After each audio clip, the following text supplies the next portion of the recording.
Good morning, everyone. Welcome to Brosted Gardens. Today I am making a compost pile. I use T-posts. It's 4 feet by 4 feet by 4 feet. These T-posts I think are 5.5 foot tall. I try and pound them to about 4 feet 3 inches. Then I use this deer netting, which I have just gotten for free from where I work. I use it for airflow and just to hold in the sides.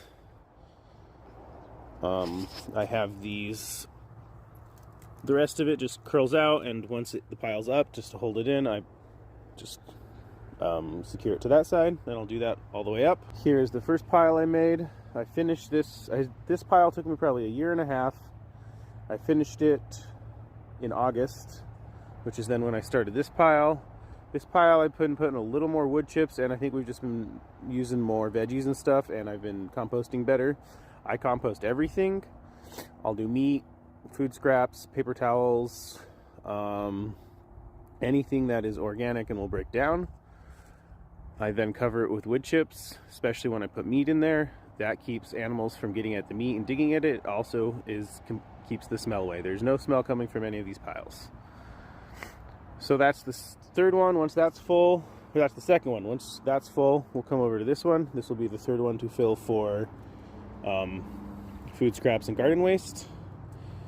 Once this one is going to be filled just with wood chips. I've gotten a bunch from Chip Drop, so I have an abundance right now. I'm gonna just fill this all the way up today or in a couple weeks, and then I will just see how that goes. Just composting wood chips. If it breaks down differently, I'll probably add a layer or two of wood chips as they settle just a little, because these will start to compost, and wood chips especially will lose the air, so they'll compact a little.